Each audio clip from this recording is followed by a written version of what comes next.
Hello, Fahima.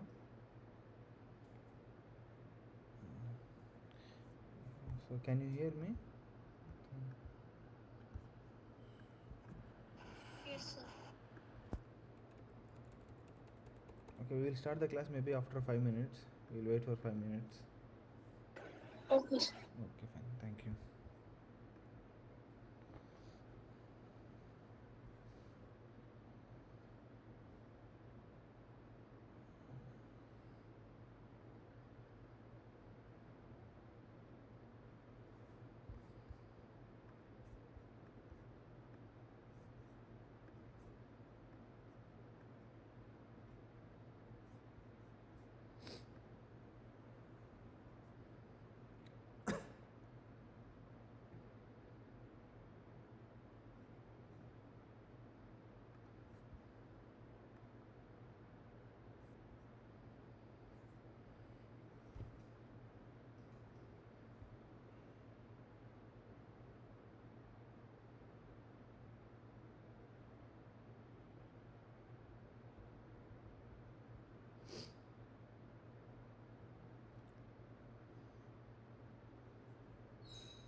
Can you put also this LSM?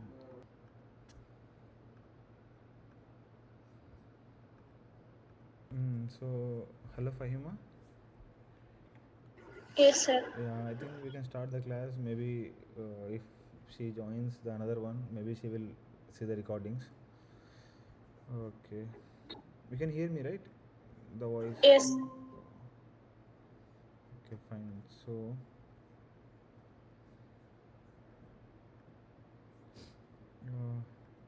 you can see the screen, right? Yes, sir. Yeah. So today this class will be the one second. Sorry. Yeah. Today this class will be the last class for the classical thermodynamics, and from I think the classes of Senapathi sir has been started, and from the next week we will talk about the statistical.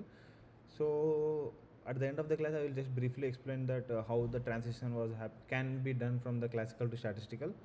So for the first 5 minutes I will explain the major what do you call the major terms which we heard in the system. So starting from, okay, well, let's say I started with the laws of thermodynamics, starting from zero to third law, where we have the terms like zeroth law, and then temperature, and then entropy, and the disorderness of the entropy, and all the things. And then once we have these terms, then I think we have seen how the Kelvin scale, Celsius scale has make the basic parameters, basic assumptions.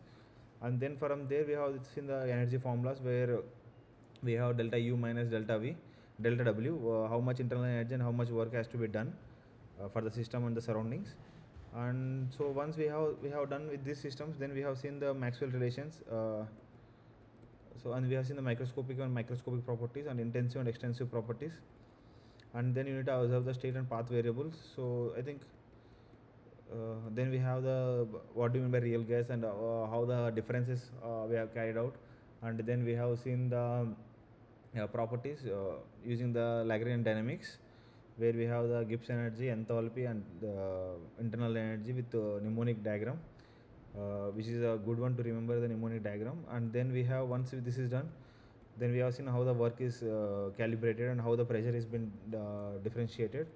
Once the basics is done, I think once the basics are done, we have seen how can we go from one formula to another formula. Say suppose if has been given the two functions, say suppose temperature and pressure, and if I ask to find the entropy, or if I ask to find the enthalpy or Gibbs energy, how to go from one method to another, that's what the Maxwell relation teaches between two single properties. And then there's Jacobian methods. And then we have seen some problems. So once this is done, we have gone through the residual properties, where we have seen that for the real gases, or the difference between from the inert gases to the real gases, that's what we studied. If you see the GR by RT, which we carried out by the G by RT formulas, G by T. And then we have seen the partial molar properties. Once we have seen the partial molar properties, then we have come back to the open system and closed system. You know that the difference between the open system and closed system is we have the two systems, where two different types of moles will be there. So once we have discussed all this, then we went to the phase diagram, where we have discussed how the entropy and Clapeyron equation is designed, and how the entropy and the volume is distributed between the solids and liquids and gases, and all the things. We have seen this. So once we have seen this, and then we have also gone through the chemical potential. So as we have seen that partial molar properties of, say suppose, enthalpy is nothing but enthalpy, but partial molar properties of Gibbs energy is nothing but the chemical potential. And we have seen the derivations of like mu equal to mu naught plus RT ln P for the ideal gases. And then we have seen the fugacity, where if the gas is converting from the ideal gas to the from ideal gas, then we saw the Lewis Randall rule. And once we have done with this, then we have seen that okay, from the PVT diagram, I think, yeah, from the PVT diagram is nothing but, if I made it here, yeah, if you see this one, if you see this one, the PVT diagram is nothing but it has three different phases: solid phase, liquid phase, and gaseous phase. And where we are dividing the three phases into two component phases, on which the system will be equilibrated. And you know that in the chemical potential, the system wants to go from the higher chemical potential to the lower chemical potential. And we have discussed that how this graph is obtained, like why the curve is steep, and why the curve is little bent, and everything based upon the entropy and the volume. And I think that is clear. And we have seen the degrees of freedom, and we have seen, the coexistence. So whatever we are doing at equilibrium means it will be in the line of the coexistence curve. And we have seen how the curve may be made for the mu and t also. and then we have discussed the Claisen-Capron rules. So once we have discussed the Claisen-Capron rules, so because in the phase equilibrium we are talking about only one fluid, say suppose the water in the liquid phase and gaseous phases. So from there to go to the Rolle's law, where the distillation process happens. So the next step is, what if we have more than one more than one element, more than one molecule. Say suppose instead of water we have, what if we have the inert gases also? Then we have done the mu formulas, and then once we have the inert gases, and then what we have done was we have two systems. Say suppose first A and B systems. Then we have, I think, yeah, we have two systems, A and B. I think, yeah, if you have seen this, this is for the inert gases, and these are the formulas for the inert gases, where we see that you should understand that pure gases, and the terms will come in the next slides, where we have, now we have the two different systems. If you see here, water liquid and some other component in the liquid, and we have both are in the gaseous phase, and so it's like two different mixtures. And if it obeys the Rolle's law, we have seen that how the graph will looks like. This is the graphs, how the graph will looks like. If we are considering the partial pressure of pure gas of A is more than the partial pressure of B, which is known as the dew line and the bubble line, that we have already seen. Dew line is for the gases and the bubble line is for the liquids. And when we have seen that the equilibrium, how the distillation can be happen from the Rolle's law. So once we have this, we have made the what do you call the relationship between the Dalton's law and the Rolle's law. So then again we have seen the excess properties, where we have got the Redlich-Kister series for the fugacity and all the things. So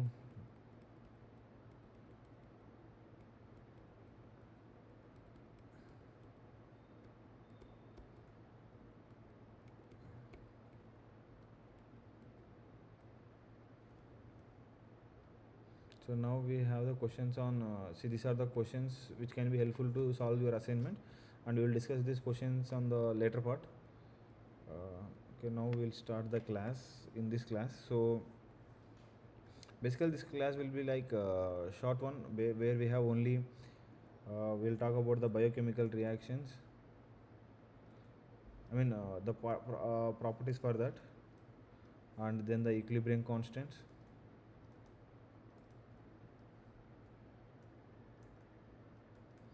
and then for the gases, for the liquids we'll talk, and which will be eventually same for the solids. And then we'll solve some problems.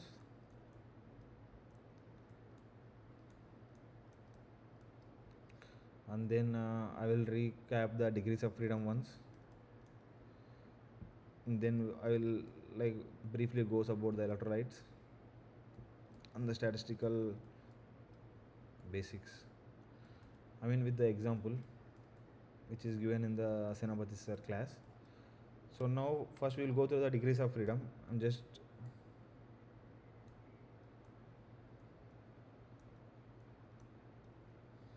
so we know that the degrees of freedom can be calculated total variables minus constraints. So we have total variables as C minus 1 of P in P phases, minus we have P minus 1 of C plus R, plus two variables in the presence of temperature and pressure. So this will be like minus PC plus C minus R plus 2. So it will be C minus R plus 2 minus 5. Here C is components, R is reactions, P is phases. So I think this we discussed in the last class also. I just want to say it in again. So no doubt in this, right, in the degree of freedom. So you need to remember the formula like total variables, how many variables you have, and the what are the constraints you need to remove. Then only we will get the degrees of freedom. So I'm audible, right? Yes, sir. Okay, fine. So this is clear, right? The degrees of freedom concept is clear. Then we will go to the reaction equilibrium. So if you see that in the last class we have gone from this equation. If you see the stoichiometrically, it will say like this is the stoichiometric equation. So basically what does it says was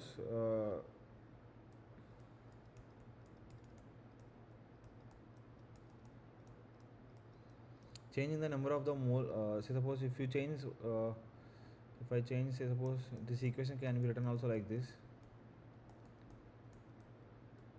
So what it says was the change in the number of moles of A will directly impact the how much volume you need to take it for the reaction. So that's what this equation says. And say suppose, and suppose,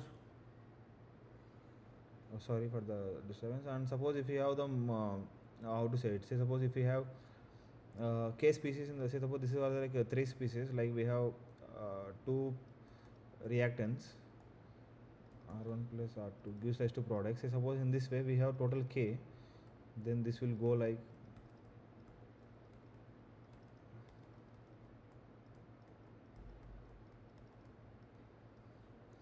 so now if I say that the change in the moles is very finite, then we can say it as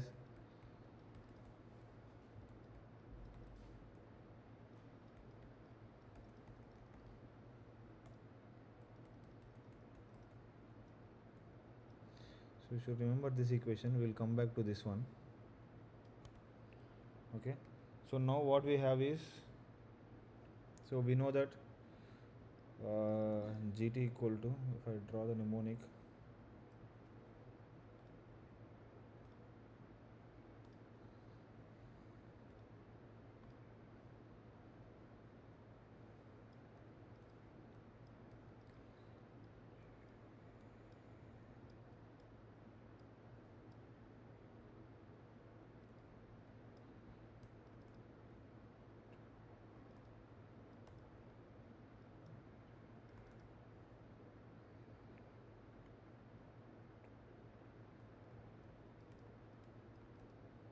so now so now if I write the G of T at a constant temperature and pressure, we know this is nothing but equals to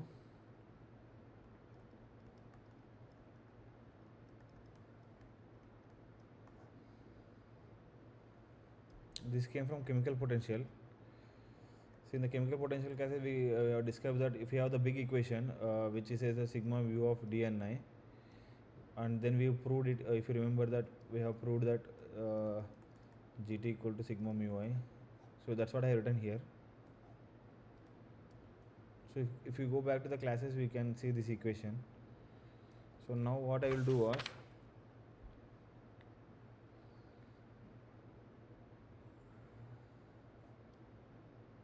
so now I have this equation. So now I will do is, I will do the differentiation, sorry, equal to, this is total Gibbs energy, this plus sigma of mu I d n I. So this is the basic equation which we are talking. I think this is the, I'm just repeating what we have discussed in the last class. So if you are talking about the 3 systems which we have,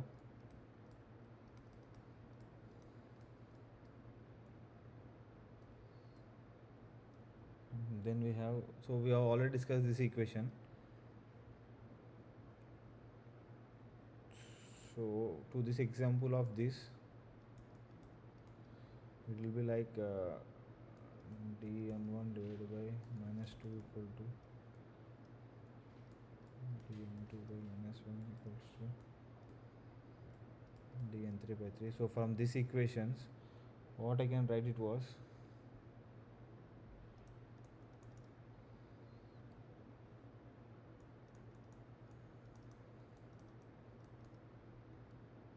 so I am taking dn1 as common, so then it will be 2 of 1 by 2 plus,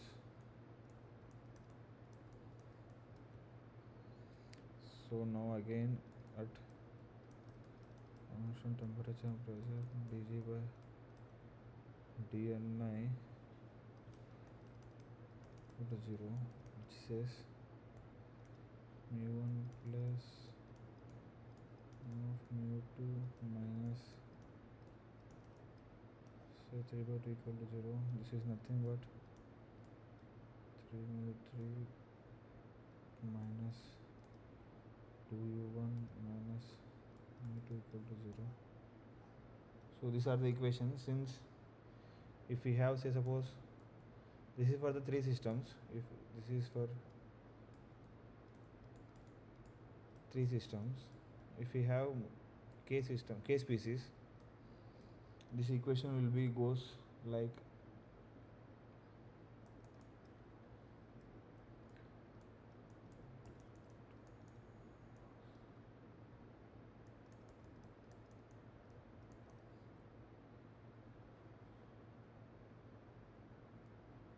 so one second I'm writing.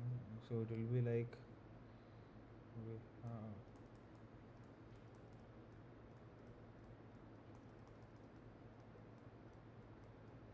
now I'm writing this equation in different format, so I'll keep it here. So now what I will do was I want to take the dni common, everything in the common. So then what I can do was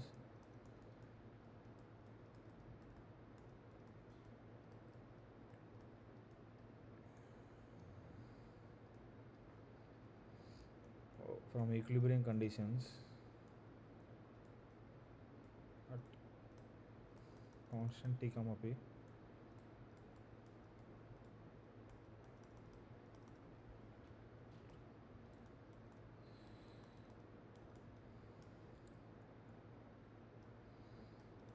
and we know at equilibrium this will be 0, so it means sigma mu equal to 0. Any doubts in this equation? This equation, this is where I think we stopped in the last class, I think. So any doubts up to here? No, sir. So once we have this equation, so we know, so now we are at this position. So now we need to find out the equilibrium constants. So how can we get the equilibrium constant this from here? So if you know the chemical potential, which formula gives rise to, so assume we are talking about the inert gases, like where the system will be far away, so where there won't be any interaction between these two, and the volume is big. So if you are considering that system, this is the formula. So I'm just doing for the inert gases, then we will convert to the real gases where we will have the fugacity coefficients. So first, for the simplicity, we are writing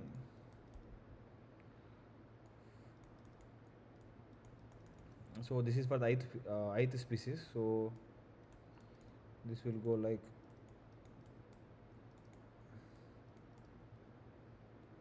okay. So now from Dalton's law, so Dalton's law says, so now if I apply the Dalton's law here,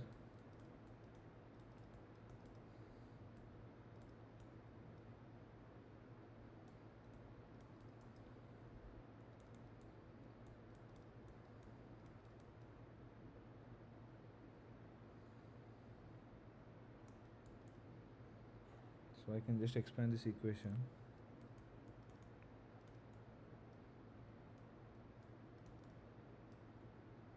Anyway, so now okay, before I'll write it like this only before expanding it. So now if I write it this equation here, 2 plus sigma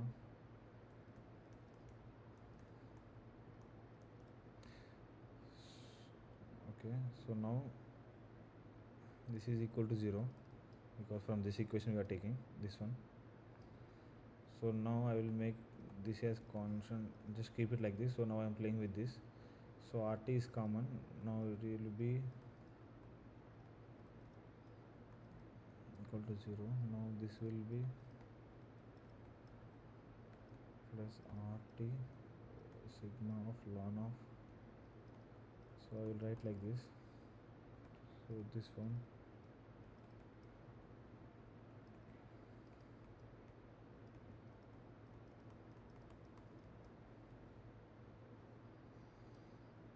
So you understand, right, how this equation come from here to here. So basically we are writing the sigma to the multiply version. So it is, So suppose if I am doing the sigma, it will be like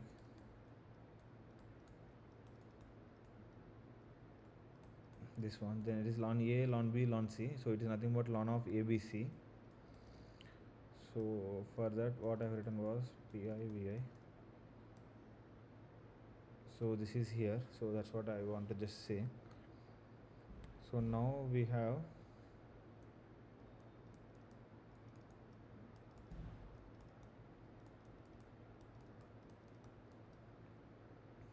so now if I take it to the other side, it will be like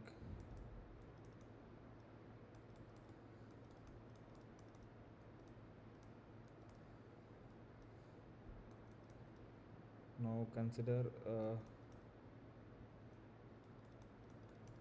ln Kp with related to the pressure. So then this equation will be of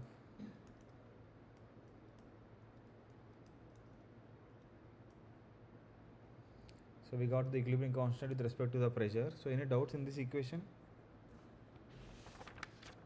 So once we got this equation, we can rewrite this equation in any form. Say as we assumed it, this is the inert gases, which means real gas. So that time PV equal to nothing but PV equal to nRT.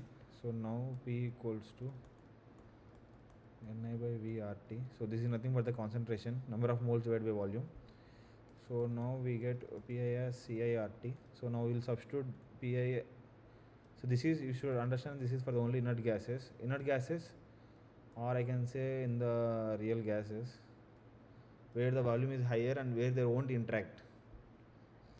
So then this will go like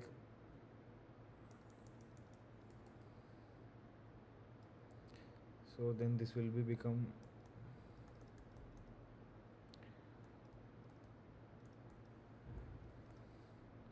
so again RT is constant here. So RT by CV. So now again if I write so now how we mention it here, sorry, this one. So like this, if I mention it here also, pi C1 V1 equal to Kc,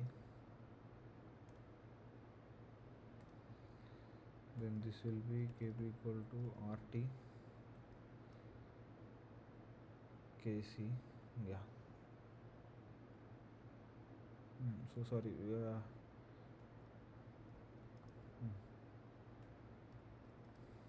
So now Kc equal to Kp into RT power. So basically this equation what I have done was, so here it is pi Ci of RT Vi. So what does it do was, we are taking C1 RT V1 plus sorry, not plus, into V2 plus sorry C3 RT V3. So now what I have taken was RT V1 as constant.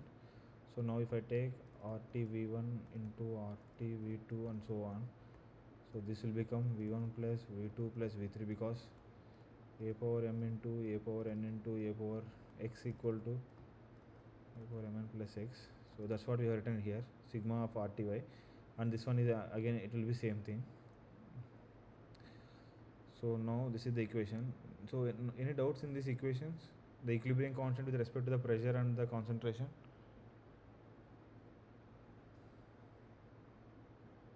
No, sir. So I think the another in the class was with respect to, say, now we have done with the partial pressure and concentration, and now we can do with the I. So this is nothing but we have that. So now we know that Pi equal to PV.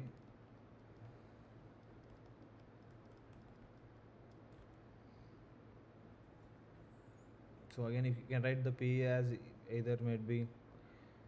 So now if I write it this as, again this will go as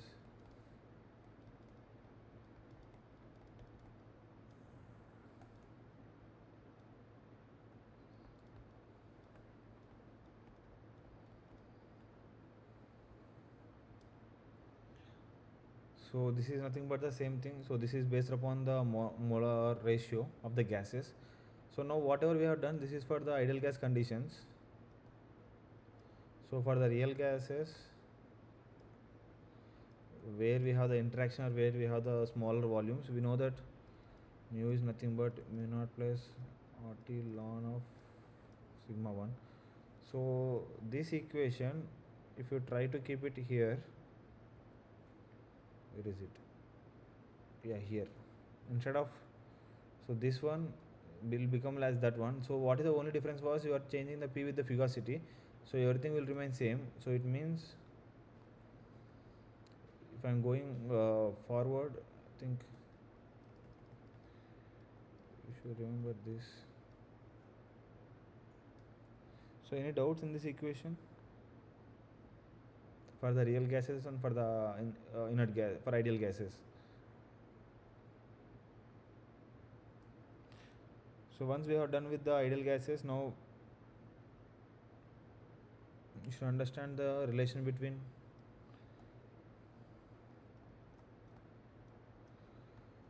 equilibrium constant and chemical potential, which is minus RT ln Kp equal to sigma of Vi mu I naught. So not mu I naught, mu naught.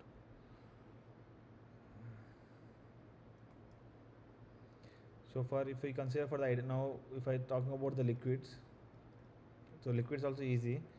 So only difference the liquids will have was. So first we'll talk about the liquids, then we'll go through the how the equilibrium constant is derived. How can we get the value of this? So we know that mu equal to mu star plus RT ln of gamma xi.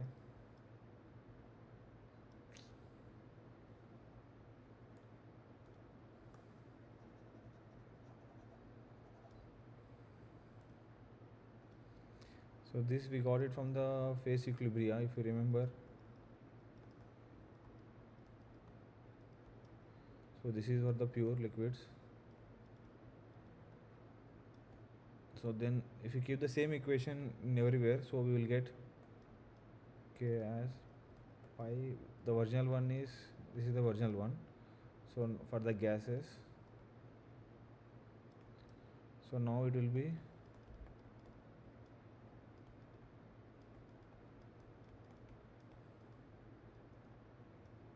and you can do the same thing for the solids also. So now the final equation will be ln K equal to sigma Vi UA star. So then ln K equal to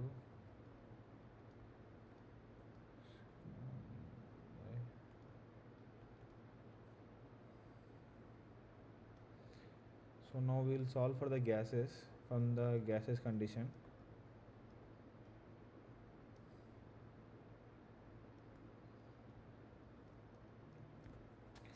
So we know the formula as minus RT ln K equals to, just I am writing it. If you have any doubts, you can ask me in the middle. You can stop it and ask me. You need to wait for the end. So now I will make this equation as minus 1 by R sigma of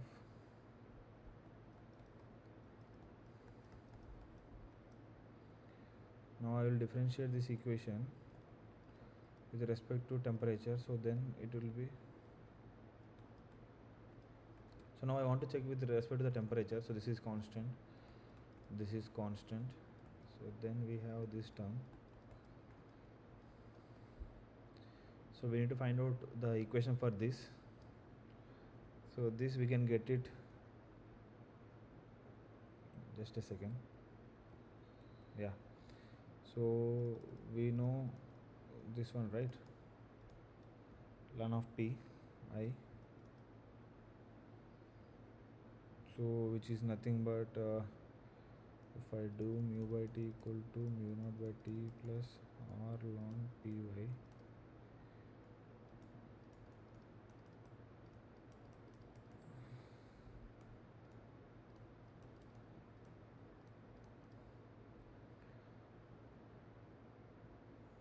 what constant p comma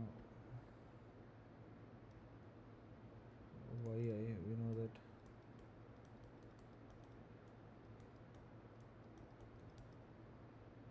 because at constant means this will get constant and this will get constant, because so then we have this equation, and we already know that u is nothing but g from the residual properties minus h by t square. So you remember this equation minus h by t square, g t equal to minus h by t square total. So any doubts in this equation as of now? So now I will write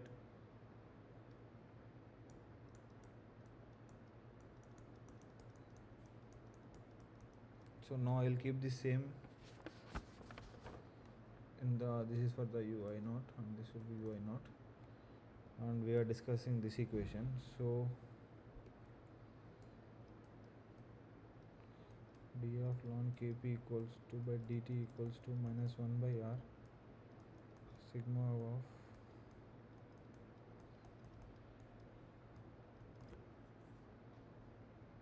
just 1 second, just to see whether it is, yeah, it is recording.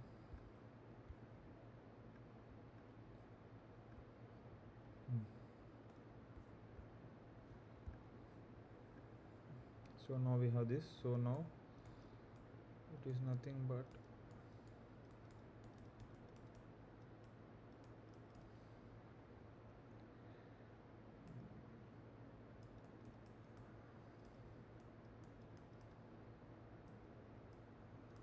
so dt. So now if I apply with the limits, so it will be ln of k2 by k1 equals to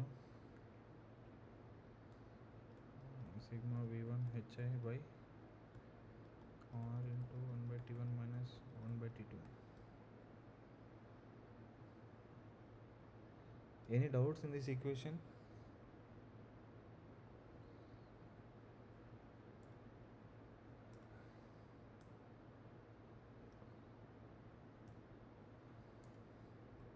No, sir. Thanks. So we know that basically from the stoichiometry we have seen that this is equals to 0, but as once we are talking about the enthalpy will not be 0, as there will be energy distribution from the products to the reactants. So that's why as it is spontaneous equation, so we will get, there will be somewhat left. So here you can see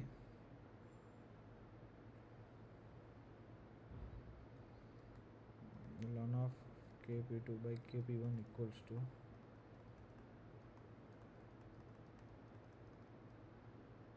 by t2. So this is the relationship between for the equilibrium constant, and if you have the enthalpy free energy, and you have the, if you want to know the Gibbs free energy, then you can calculate from this equation delta G equal to delta G naught plus RT ln Pi. Then you can do all the substitutions and all, and then you can, once you have the delta G, and then you can, you know that the formula minus RT ln Kp equals to delta G, because delta G is nothing but sigma Vi mu I. So this will solve through the problems also. I think we have discussed the basic ones, and yes, we have one more thing.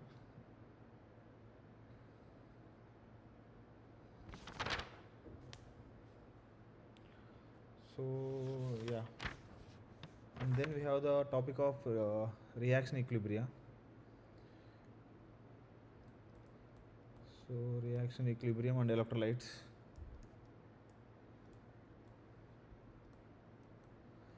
So basically what does the electrolyte says was, say suppose if you have the two compounds and one when one is mixing, and say suppose as per the SAR said, when you take any system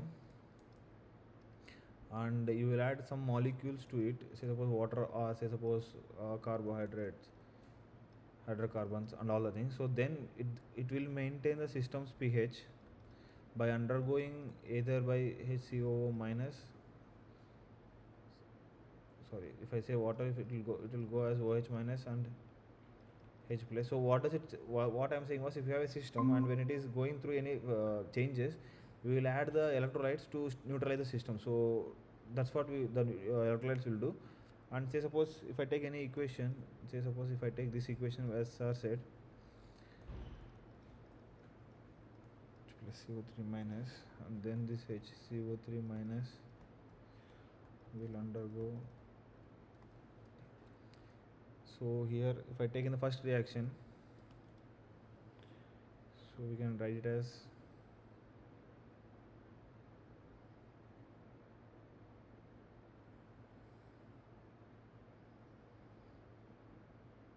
so we have only one term, so we can write it as the conversions are all are 1 and for the second one we can write Z minus as -2, remaining all are as +1 and -1.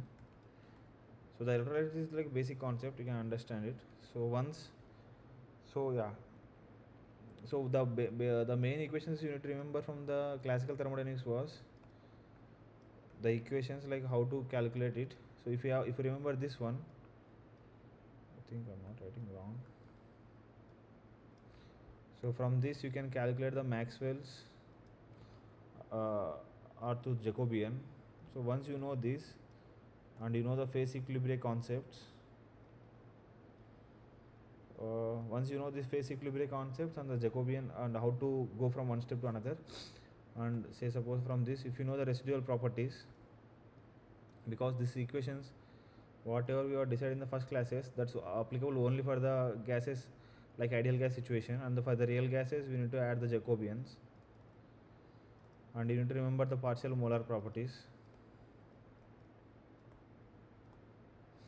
where we have the m1 equal to some formula, right, m2 into dx2 by I think dm2 by dx1, something like this. So you need to remember these formulas. These formulas is necessary when you have the system with two liquids and in the phase of two vapor phases. Okay, so if you remember these equations, you can easily calculate whatever the given asked. So I think this will be the slightly what you call the overview of the systems.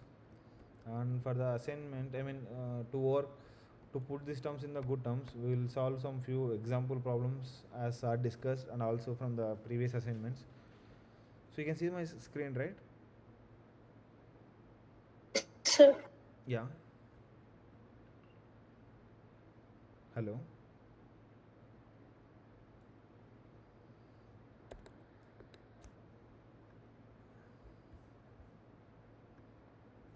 Hello.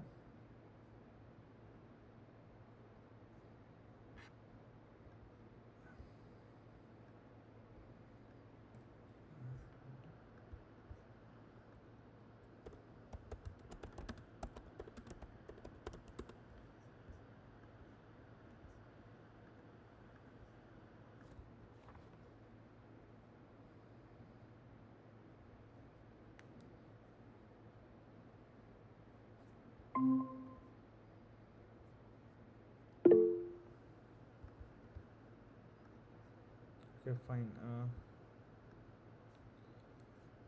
So you can if you can see the screen, can you solve this question?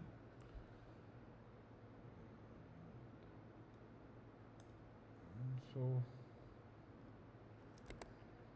1 second, just keep it.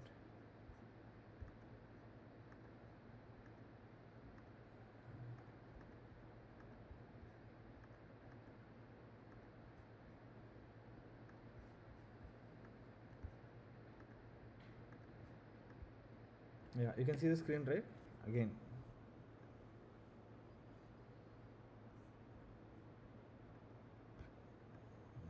So I'm audible, right? I'm audible and my screen is visible, right? Yes, sir. So this is one of the examples from the last year's assignment, and the same thing like what the sir discussed. So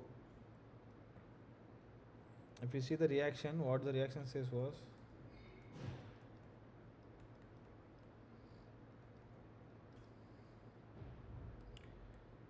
so the energy is here -34 kilojoule per mole. This is fine. and then the glucose phosphorylation.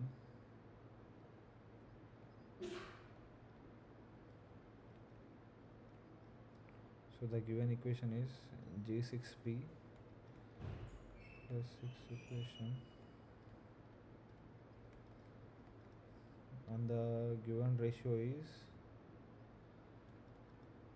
you can write it as a Gibbs free energy as delta G1, and here it is so 50 kilojoule per mole. So when they are asking at pH 7, they both are at pH 7. So what is coupled when it which is coupled with the hydrolysis?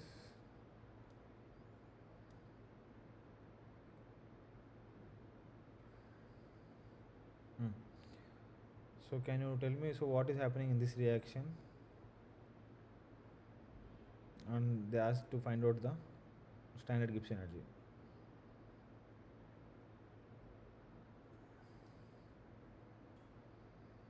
So can you tell me what will be the answer?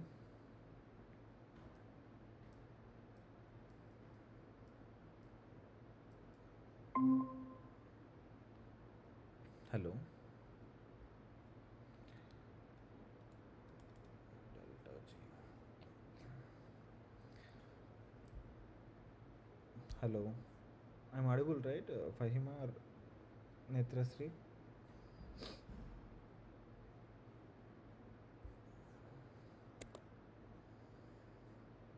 So if you can understand the question, can you answer me with answer like either A, B, C, D? Which will be the answer?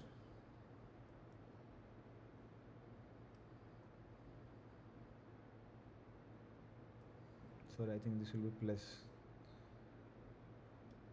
Yes.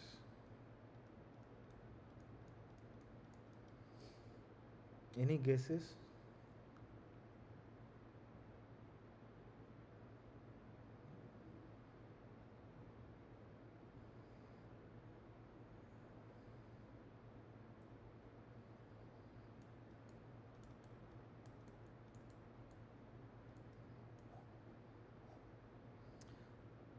So have you got the same answer? Delta G equal to 18.6 kilojoule per mole. Hello. I think I'm audible, right? Yes, sir. Okay, fine.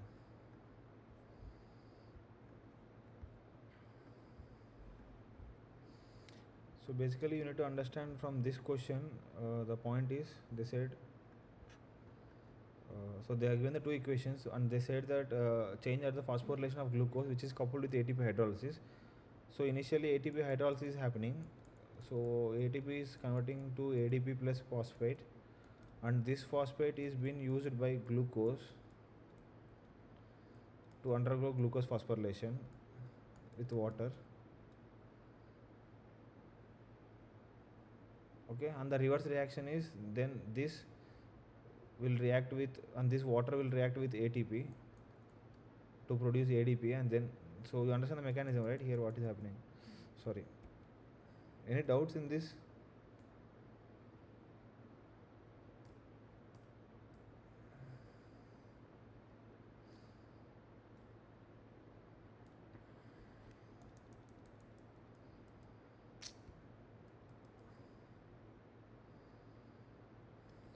So basically,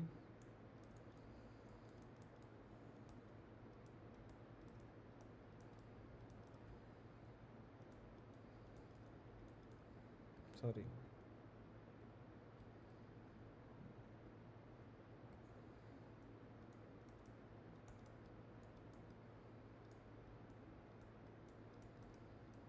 so what is happening was ATP is breaking, ATP is mixing with water to give the phosphate, and then this phosphate will react with the glucose in our body to undergo this, and this will go here and this will go here.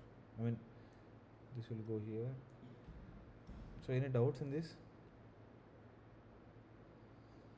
So for this they have given minus 31.4, So this is reversed, right? So minus of minus this, so it is equal to 50. Then delta G equal to delta G1 plus delta G2, so it is minus 31.4 plus 50, equal to 18.6. So that's why the answer is 18.6. Any doubts? No, sir. Okay, so the same question, now here the delta G is 18.6 kilojoule per mole.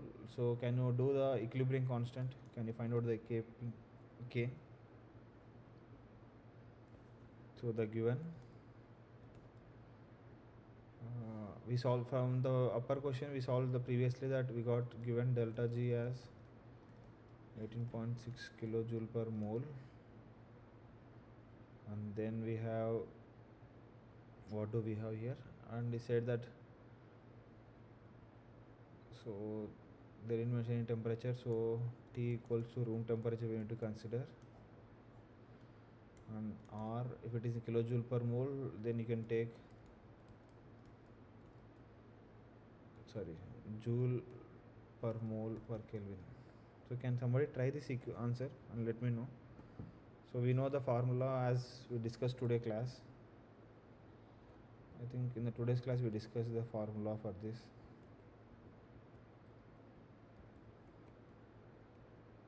So here, so which is so this one, minus RT ln K equal to delta G.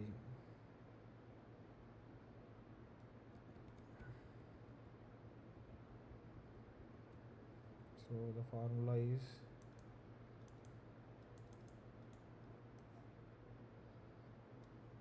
so can somebody solve this equation and let me know the answer?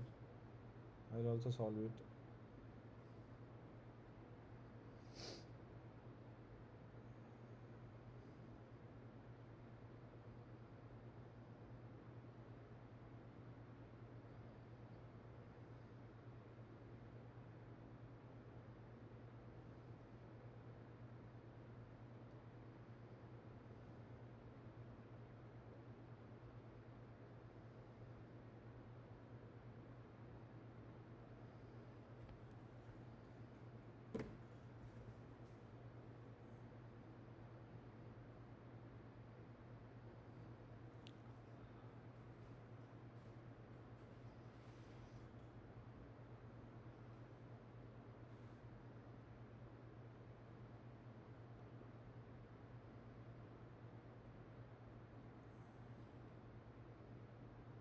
So you understand the equations, right? So how we got the equations?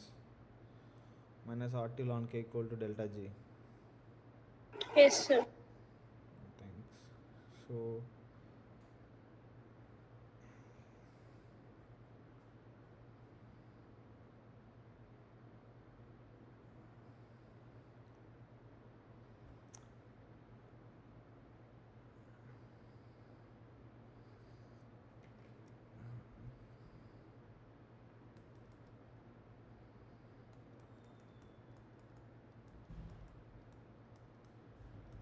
it will be exponential of minus 8.6 into 10 to the 3 joule per mole divided by 8.314 joule per more Kelvin, 298 Kelvin, I think.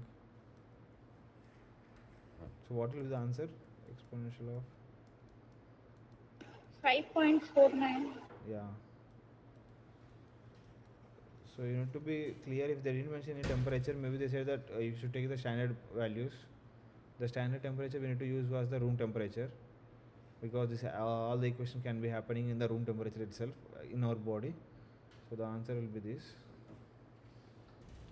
So if you see the first question and the second question, you need to remember that what is happening. So here they said that ATP is hydrolysis, and you see the phosphorylation of glucose is happening. So you need to understand that, okay, phosphorylation of glucose means glucose is converting to glucose 6 phosphate, and the ATP hydrolysis means ATP with H2O is going, ATP undergoing hydrolysis to give the additional adenosine diphosphate. So if you remember these words, and if you read the carefully the question, whether you can understand whether to take the positive values or the negative values.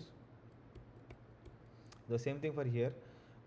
From that point you need to calculate the delta G, and once you calculate the delta G you can do the same thing. So can you solve this question?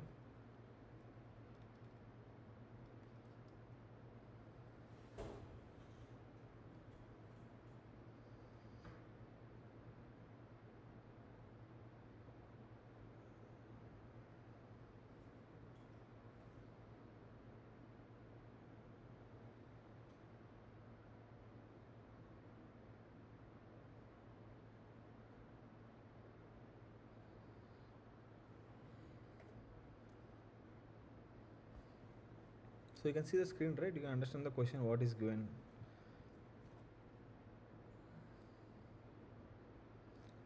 Sorry. So they asked to find the delta G. So what are the delta G formulas which you have seen as of now? Say suppose even if you forget that, okay, I'm not able to understand, okay, which one to use. So you can understand that, okay, the first formula is the mnemonic one.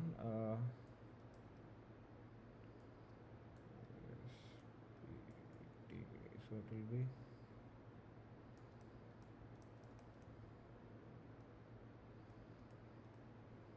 this one, and I think there is no entropy on this term, so this is not necessary. There is another one for from mechanical institute, so this one till on k. When you have the mixture, when you have the equation, say a plus b gives rise to c plus b, and say suppose you can see the reactants and the products, and if you remember in one of the class we have discussed that equation will go like this. It's not in the straight line, so that's why here it will be in the equilibrium. So delta G is minimum here, sorry, delta G equal to 0, so then only the reaction will happen. And so if this is the equation, and you know that partial molar properties, from partial molar properties delta G equal to delta G naught plus RT ln K. So you remember this concept, the chemical potential concept we discussed? From the chemical potentials, did I share the notes for the chemical potential, the derivation? I think I didn't share, I think. It is available in the James Smith also. So you know this equation, right? This one.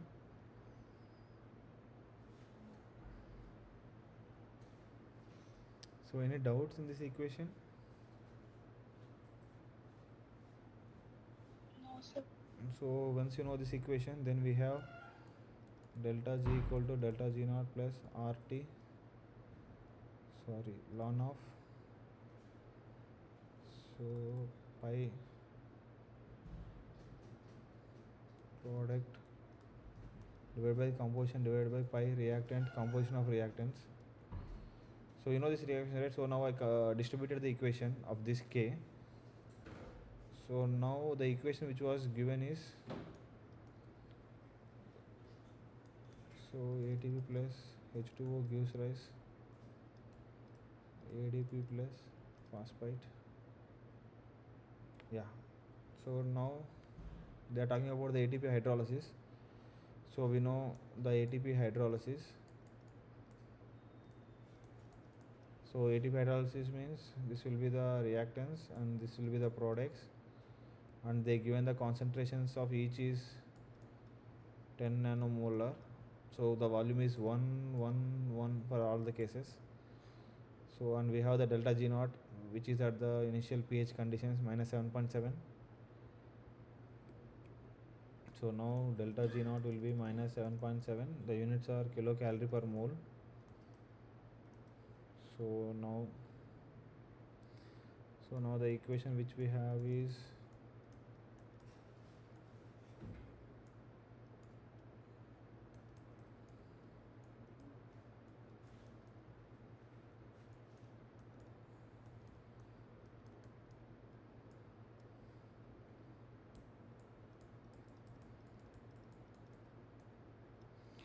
so can you solve this equation and let me know the answer, nearby the answer?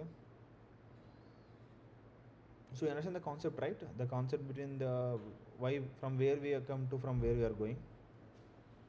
So can you solve this question on the class?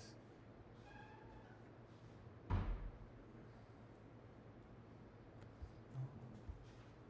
you are in class. Uh, What are you teaching? I'll in the recording. Can you solve this question?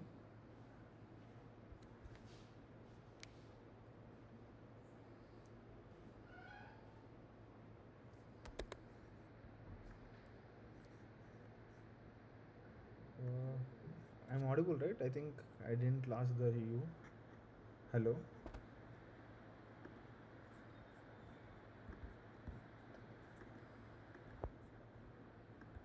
So we have this question, and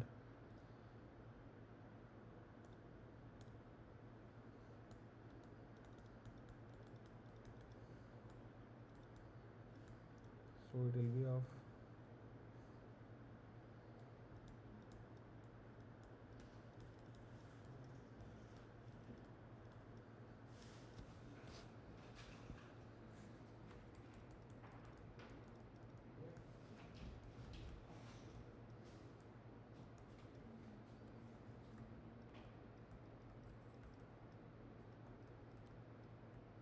any doubts in these values. This is R in calories, this is in temperature in Kelvin.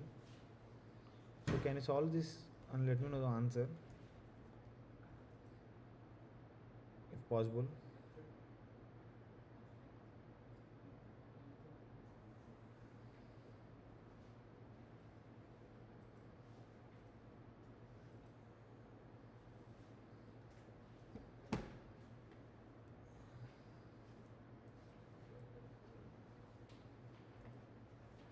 Hello. I think I'm audible only. Just checking.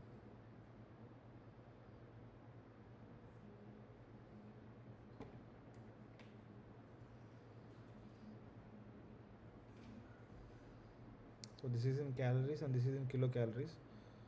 So to get the answer in kilocalories, you need to do into 10 to the power minus 3. So the concept is clear, right? Is there any doubts in the concept? The solving the question. Hello.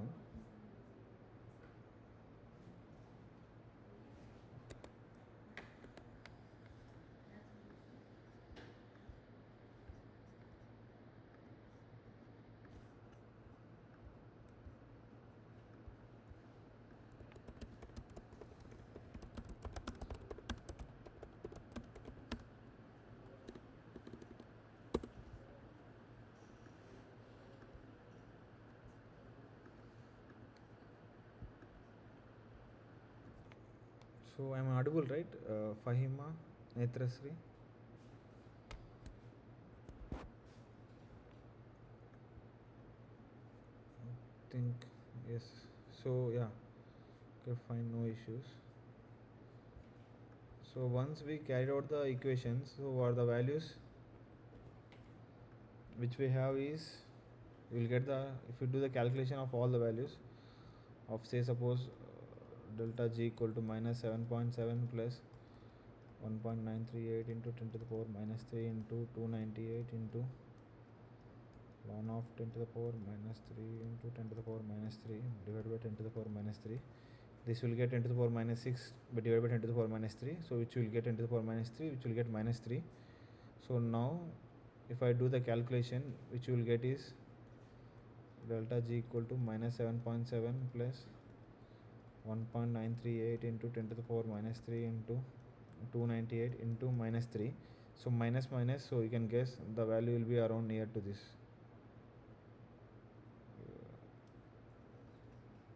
I think there are no questions in this example.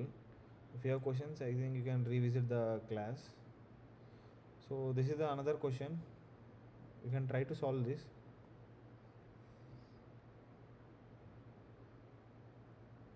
If possible, we have the HF plus H2O.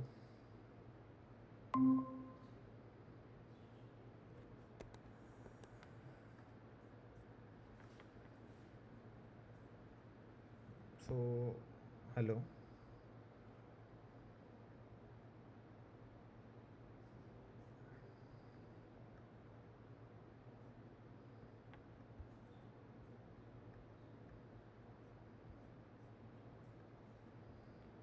I I think I'm audible only. Yeah.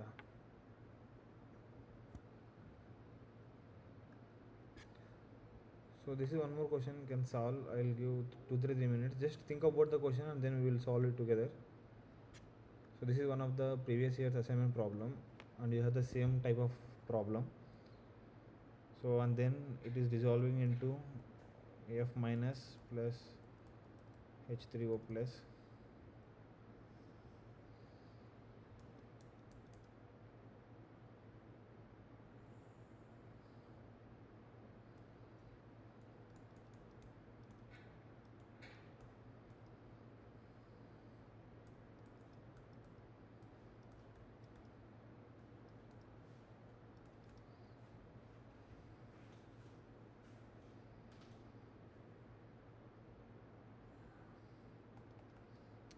So any answer for this question? What will be the answer?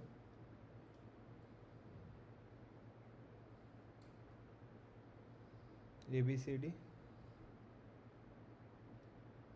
This. So I think the answer will be the first one, because the concept of electrolyte is, as we discussed previously, to maintain the system at the equilibrium condition. So if you have one electrolyte, it will goes like this. One will be positive and one will be negative, and the ions will be counted as Z, and the number of moles is counted as minus. So Z plus and V plus will be related to the positive ions, and the V minus and Z plus ions are correlated to the negative ions. So now if you see the H3O plus, sorry, H3O plus, where Z plus ions will be 1 and the V plus equal to 1, and we have F minus, where we have Z minus equal to 1 and the V minus equal to 1. So this is the basic electrolyte concept, and you can solve this concept for your assignment 1 also. So I'm re-emphasizing it.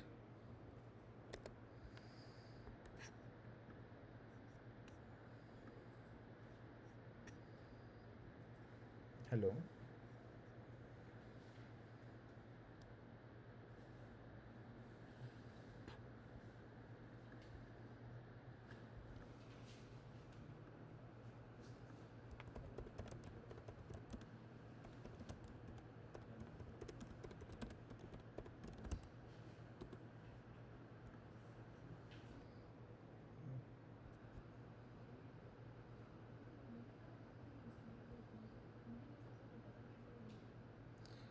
So I think, yeah, I think that the connection issues, and yeah, if there are no doubts, I will emphasize on morely on, say, suppose one conditions, which conditions you need to understand to solve the assignments.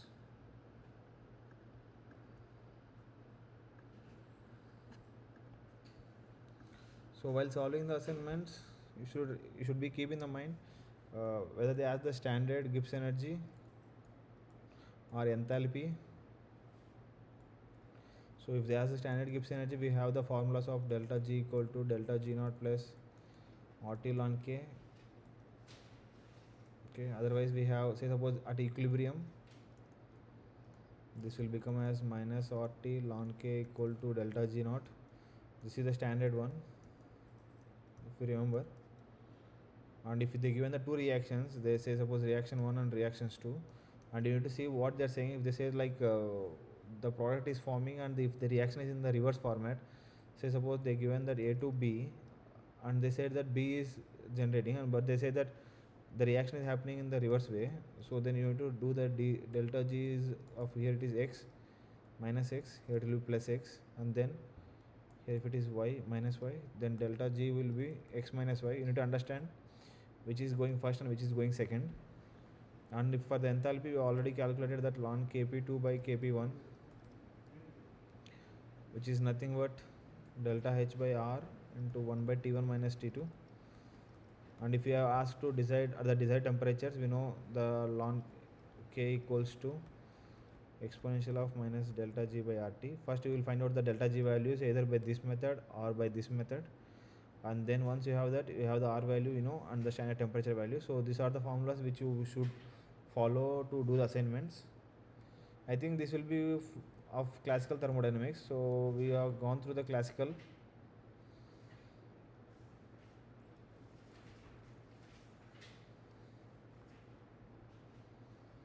So in the classical thermodynamics, I will give the main topics like which we can remember: the laws from the zeroth law to third law,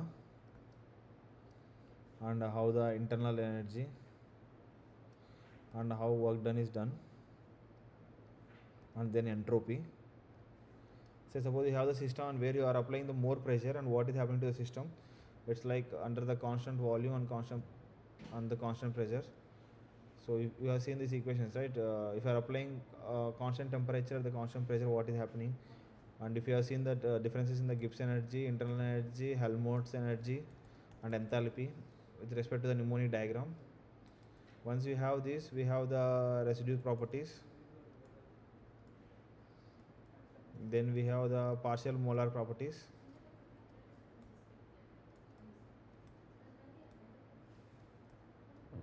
So where we have seen the further for the real gases, so where we have this thing, and you need to remember the ideal gas condition, PV equal to RT, and then we have the equations of van der Waals, which is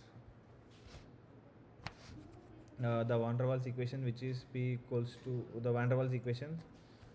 So 1 second, we'll get confused. Yeah, P equal to RT minus V by A by V square. So we know that the equation is like this. So where we have the V minus B means, say suppose this is the volume, and we consider the volume, each molecule, each atom as a sphere, and we are removing the sphere and divided by the total number of attractions or repulsions. That's what the van der Waals do. And then after the van der Waals, we have the equations of Redlich-Kwong.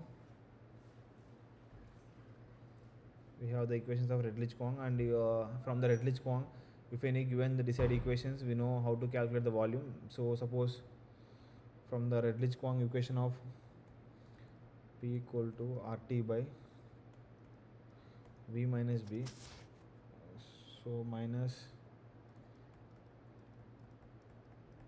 from this equation for gases, we know that V of n plus 1 equal to RT by P plus B minus AN into Vn minus B by. So right, when you to find out the volume expansion or volume contraction, volume expansion, we will guess the value and then we will do the formulation. So for here, we will consider the volume as PV by RT ideal gas condition, and then we will do it. And for the other gases, we will consider as say suppose this is the value. For gas phases, the assumptions are, we have also talked in the last classes. So we will assume the Vn from using the RT by P, and then we will do the formula. So if it is the objective question, we can directly do the Vn, and if the gaseous phase, and if it is for the liquid phases, the formula will go like more of like in the functions of V, which will be of Vn plus 1 equals to Vn cube minus RT by P Vn square minus AB by P root T into, so B square plus RTB by minus A by root T P whole square. So for the liquids, you need to so you have the formulas for A and B. Sorry, I will explain this up. So you need to remember these two formulas also.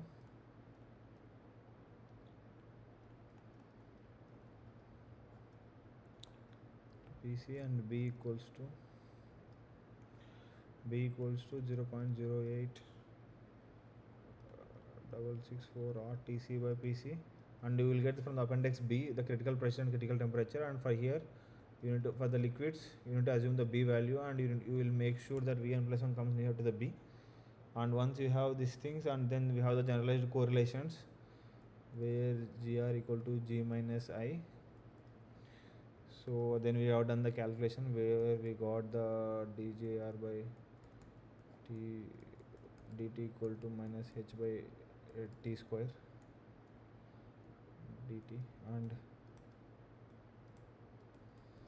so this equation is, if I'm not wrong,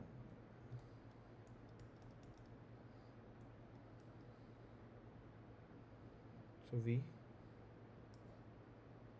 So please go through the formulas, and if you have any doubts in classical thermodynamics, you can ask me in the chat in the further classes. Okay. So and then we have the diagram of solid, liquid, gaseous, and this is the coexistence curve.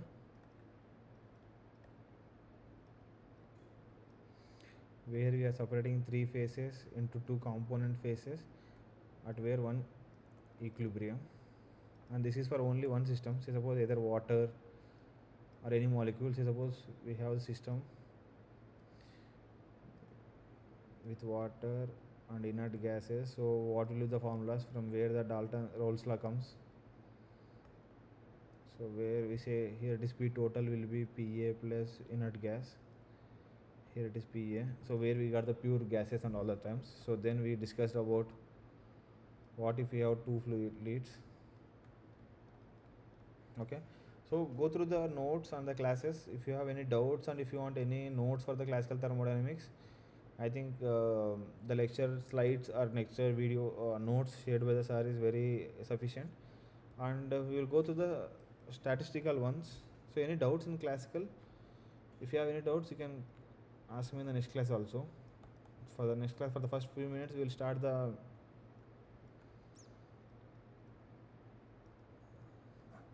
so if you remember, while solving the Redlich-Kister equation,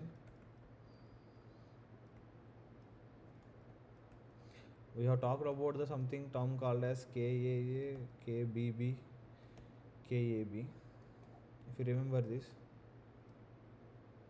in the internal energy concept, have you remember these terms in the internal energy? Yes, sir. Yeah. So now in the further classes we will talk morely on the how does the, so suppose as of now if I am talking about the internal energy, the formulas which we are taking was UVS, yeah. So the formulas which we are taking was, so this one for the internal energy which we are calculating through the extensive properties. Now what we are doing was we are taking the molecules, we will take the number of molecules inside the system. Say you can see the microstates and the microstates, and the potential energy will be, suppose as sir said the example, and also one of my research field is you have the protein and you have the drug, and you are mixing the both using the docking or MD simulation. So where we are calculating the delta G, so it's like Gibbs energy, so the bonding energy. So where we are calculating, there we will calculate many terms, so I don't want to mention many terms. So there what we will do was we will take the delta G of protein plus delta G of ligand minus delta G of protein ligand interaction. So this will give, so this will be more than this 2. So that's why we will get the delta in the negative. This is the shortcut form I am saying. So once if we go more into the statistical thermodynamics, we will talking about the LJ potential, Van der Waals interactions, Coulomb, this both are same, and then the Coulombic interaction, Coulombic relations, and then the bonds, angles, and the dihedrals and all. So suppose if we come to the statistical thermodynamics, we will calculate U as bonds plus angles plus dihedrals plus torsions plus LJ potential plus Coulombic. So bonds means how the two atoms have the bond, whether the bond is going to stretch. Say suppose if I keep the spring like this, whether the bond is from this position, say suppose initially like this, the value is say some R, and then in the simulation maybe the bond will go like this, R1. So then we will calculate the formula of this, and then for the same angle if you take the water molecule, so we will see whether, say suppose this is the theta angle, whether the theta is increase or decrease. So it is theta 1, then it will be k, say suppose b, theta minus theta 1 whole square. These are the harmonic constants, like how much the flexibility is happening. And the same thing for the dihedral torsions, when you are in the plane or when you are in the straight line, how much the angle is tilted between the two things. And LJ potential, what does it teaches you was, say suppose there are two molecules. So the molecule A, so in this molecule only I am taking, so the molecule B, so the two molecules are very, say suppose here it is water molecule, I think so here we have another water molecule, so here we have another water molecule.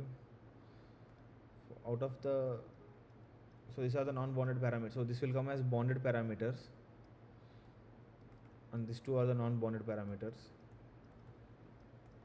So what we are doing was, so we will calculate the interaction between these two atoms. So what we'll do is, say assume that these two atoms are this far, suppose this far, so it means to assume it, consider this as a and B. So A is here, there is a periodic condition, I am not talking periodic about now, we will discuss that in the later part. Just assume this is the box where there is no periodic. If there is a periodic, then the B will come here and the A will come here, so then there will be interaction, but I am not talking about the periodic. So here the length is very far, it means there is no interaction, so it will be near to 0.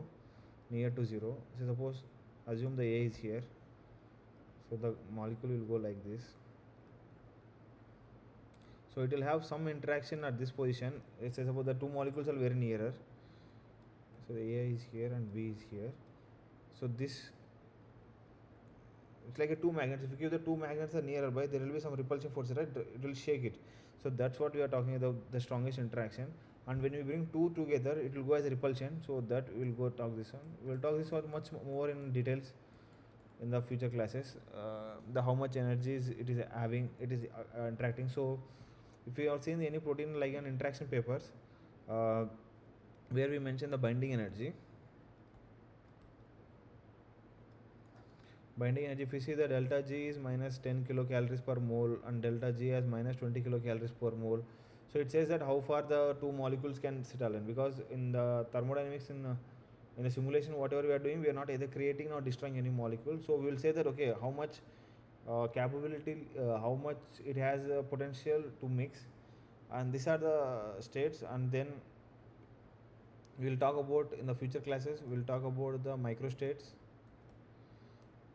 and microstates and the probability of this, and we will talk about more of how the two molecules are together and how the distributional curve is happening.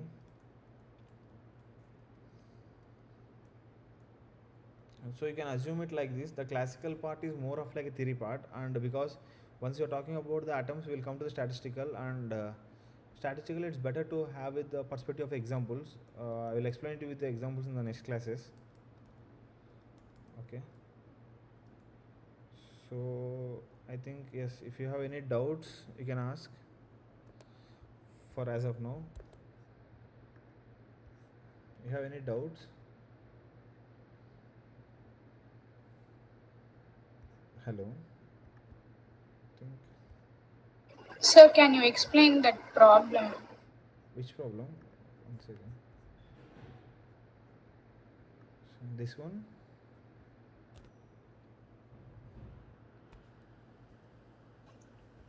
No, sir. This one.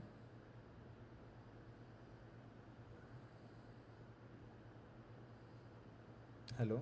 Next problem, sir. Oh, this one. Yes, sir. Okay, fine. One second.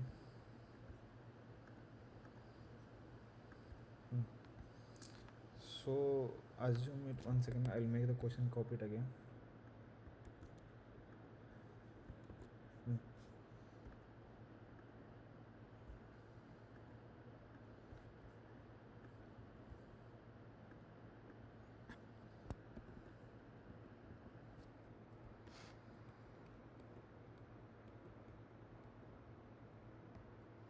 I'm just checking where is that problem and all. Okay, fine. So then,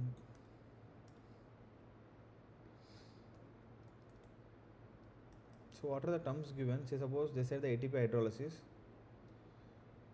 So ATP hydrolysis means the ATP is connecting with ATP is getting hydrolyzed.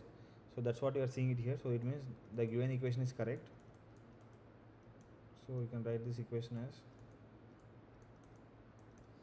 So now these are the reactants and these are the products. So now they are asking to find the, where is the question? 1 second. Did I copy? Delta G. Okay, they are asking to find the delta G. Okay, and they are given the delta G dash, some value they are given. Okay, so and now they are given the concentration. So we will talk about the concentrations in the later part, and they are given the temperature as 298 Kelvin. So now first before understanding the standard formulas, first we will go to the standard formulas. So the standard formulas are, for getting every time, yeah, minus S dt plus V dP. This is not necessary here because we don't have the volumes and pressures. So and then from the chemical potentials, so because we have the different species, right? ATP, water, ADP and phosphate. So we have different species. So once there is different species, we need to go to the directly chemical potential. So we know the chemical potential formula, RT ln K. So this, if I write it in the delta G format,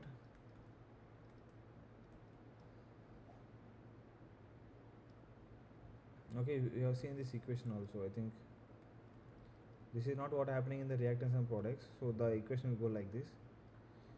I think I didn't share you the notes of chemical potential derivation. I will share you if we have two compounds. Say suppose I have nitrogen and hydrogen, which is going to form the ammonia.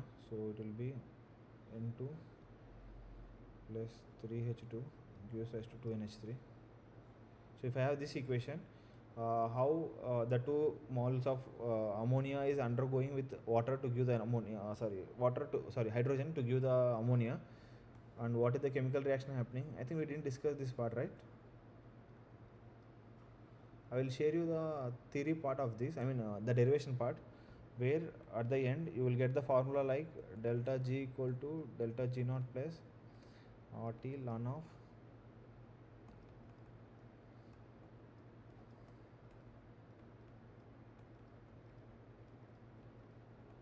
So any doubts in this equation? Here it is the Vp is nothing but the Pi is the concentration, Vi is the number of moles it is distinguished. So here it is 1, 1, 1, 1. So all will be 1. So delta G is the standard 1. Standard 1 is minus 7.7. So now delta G will be minus 7.7 kilocalorie plus RT ln of. So we have seen it. Products are ADP. And this is Pi, and then this is ATP. So now delta G equal to minus 7.7 kilocalories plus kilocalorie per mole plus 1.938.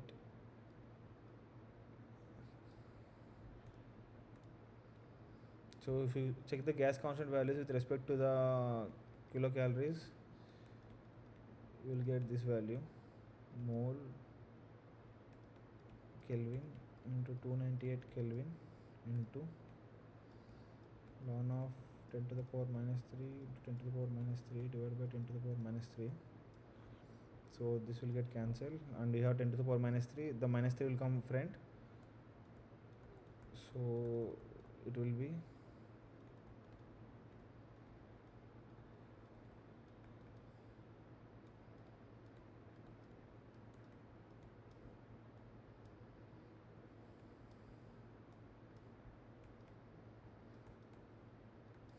So I think if you remember this equation, I will share you the notes how we can get this equation. Okay.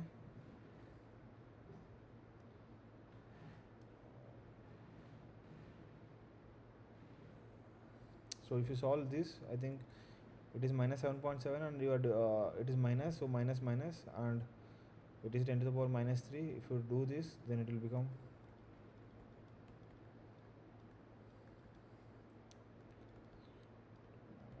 minus 3. So the value will be closer is this one. You understand the concept, right? Yes, sir. Yeah. So I'll share you this theory, like how if you have two systems in the system, how we have the formula, right? Mu equal to mu pure plus RT ln P. Then we will write this P as P into total xi, and we will solve this equation, and I will share you with this what do you call the theorem with you guys. So it's like I have it with me now also. Uh, yeah, I'll share you that where at the end we'll get the equations like minus RT ln K equilibrium. So you need to understand that, okay, no need to remember all the equations. So if you remember like chemical potential, what do you mean by chemical potential? And then if you know that, okay, the given concept as volume, pressure and all the things, then how to calculate the delta G. And once you two, if you know these two, then I think you can easily crack the questions. Any doubts? No, sir. If you have any doubts in the classical, I mean from the next class we will go to the statistical. So if you have doubts in classical anywhere, you can raise the query in discussion form, so that in the next class we can discuss that first, and then followed up by the statistical. Statistical will be more of like there will be more derivations compared to the classical. I think we can cope up with that. So if you have any doubts or anything, we can discuss. Otherwise, thanks for attending the class. If it is helpful for you, I mean,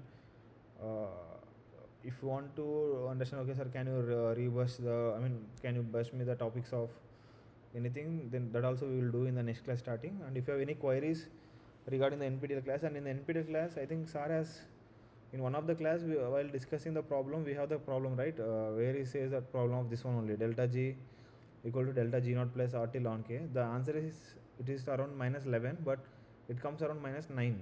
I think if you redo the value, it will be around minus 9.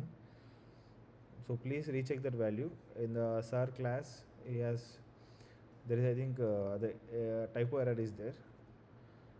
So if you have any doubts, you can ask me regarding the syllabus. I mean not the syllabus, regarding the classical or anything. If no doubts, thanks for attending the class, and you can leave. Thank you. Okay, thank you.